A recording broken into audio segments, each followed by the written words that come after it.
Nah, kalau dari pengalaman Aji yang pernah kerja di swasta sekaligus sekarang jadi ASN, perbedaannya apa sih, Ci?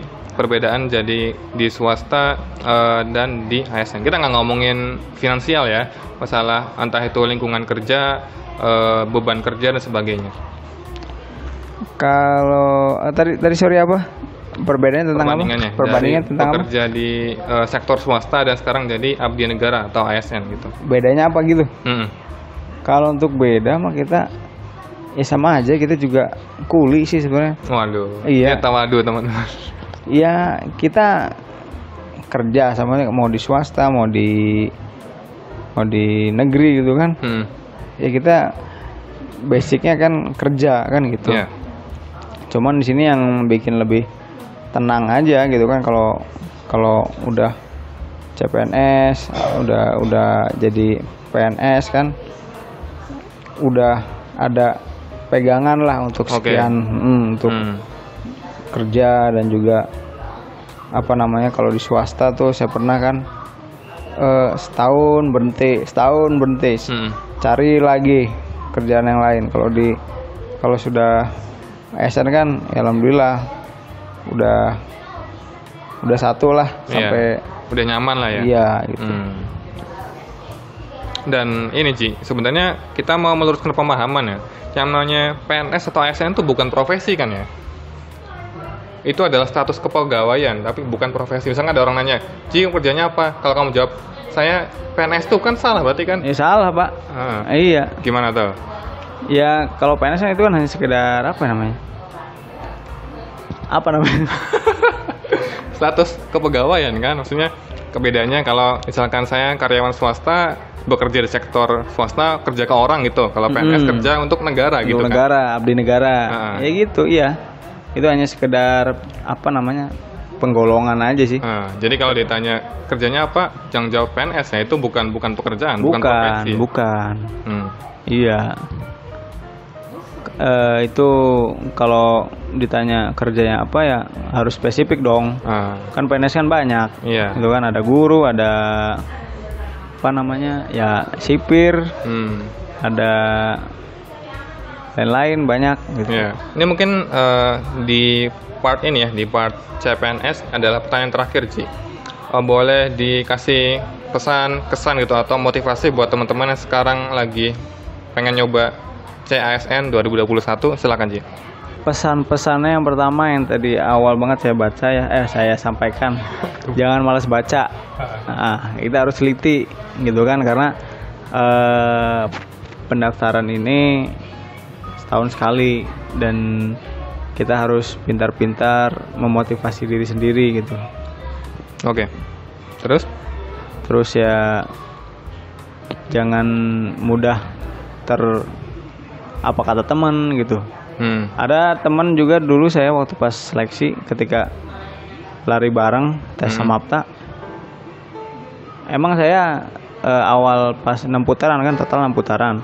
Emang saya pas start dimulai saya nggak langsung lari gitu kan, kayak kucing, kayak kucing dikejar anjing gitu kan. Saya santai, saya dibuat santai dulu. 2 putaran pertama. Pas mau naik putaran ketiga, saya ajak teman, ayo tambahin kecepatannya saya tuh. Malah dia mah nantilah katanya. Itu kalau saya ibaratnya nggak enakan atau biar dibilang setia kawan itu kayaknya saya nggak lolos itu kayaknya. Gitu.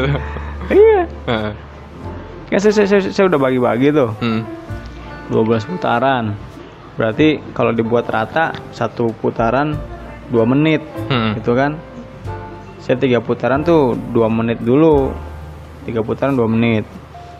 Udah masuk ke putaran ketiga biar saya bisa nilainya. Karena kan 6 putaran tuh kita nggak dapat nilai 100. 60. Oh gitu. Iya 60. 10-nya dari push up, 10-nya lagi dari sit up, pull up, shuttle run. Jadi total tuh 100. Tunggu. Berarti tes lari ini besar banget dong presentasinya untuk nilai Samapta. Iya, 60%. 60%. Lari itu tuh lari yang 6 lapangan, 6 putaran itu. 6 putaran. Gak ada lari yang lain. Nggak ada. Oke, jadi teman-teman ya, lari 6 putaran lapangan itu adalah skalanya 60% dari 60. Semua total nilai tes Samapta. Iya, betul sekali. Waduh, ini info banget nih buat teman-teman. Gitu. Jadi saya waktu itu alhamdulillah bisa 6 putaran lebih. Jadi yang harusnya skor 60, saya bisa 70 gitu. Oke. Gitu sih. Jadi saran-sarannya sama teman-teman, mumpung ada waktu, masih muda, kalau misalkan ada kesempatan ya cobalah, siapa tahu yang namanya orang siapa tahu kita orang beruntung ya, itu bakal ngalahin orang-orang yang yang udah persiapan matang. Tapi kalau bukan rezekinya, nah kita yang beruntung gitu kan, pas dilalahnya kita lari ternyata sanggup, push up sanggup dan lolos, ya mencobalah. Iya, itu ya teman-teman. Jangan dari Pak Aji, Polsus pas di mana Ji lapasnya? Lapas Narkotika Cirebon. Nah, lapas Narkotika Cirebon ya. Kita simpulkan teman-temannya untuk part 1. Jadi buat teman-teman silakan yang tertarik segera daftarkan diri di proses seleksi CASN 2021. Pastikan berkasnya lengkap, cek secara teliti dan persiapkan segala-galanya lah, dari mulai tadi berkas dan mengerjakan tesnya, kemudian persyaratan pribadinya. Dan buat kalian yang merasa kurang pede dengan fisiknya, jangan takut karena nilainya nanti terakumulasi ya dari semua tahapan, dari mulai berkas, tes akademik dan juga fisik dan wawancara. Dan jangan lupa juga minta doa ke orang tua ya Ji, dan orang-orang terdekat, karena yang tadi Haji bilang, ini bukan sekedar soal kemampuan teman-teman, bukan sekedar kepintaran atau fisik, tapi juga masalah keberuntungan yang pastinya itu didukung oleh doa dari orang tua. Betul Ji? Ya betul. Jangan minta ke dukun ya, karena pada saat seleksi digeledah, ada aja nggak yang masih bawa-bawa benda-benda gitu kan? Serius, saya kira bercanda sih ngomong dukun. Bener, serius. Ini untuk penutup ya. Oke. Ya, karena ini ya lucu banget lah orang entah itu masih masih percaya kayak gitu-gituan kan. Ada yang bawa secari kertas gitu, tulisan doa-doa gitu lah. Ada yang bentuknya kayak benda, ada. Karena pada saat tes CAT, saya tambahin ya, pada saat tes CAT itu kita sama sekali nggak boleh bawa apa-apa. Pulpen nggak boleh, kertas nggak boleh. Ya, karena pakai komputer juga kan? Iya, karena pakai komputer juga. Nyoret laptop gitu. Kita masuk digeledah, barang semua bawaan dititipin, gitu. Pakai metal detektor ongkoh. Ada yang coba untuk pakai mikrofon, ketahuan. Pakai metal detektor tuh? Iya. Jadi nggak boleh pakai celana dalam yang seng, nggak boleh. Nggak boleh, itu nanti bunyi ya. Pokoknya itulah lucu lah. Ada orang pakai masih percaya sama hal-hal gaib gitu lah.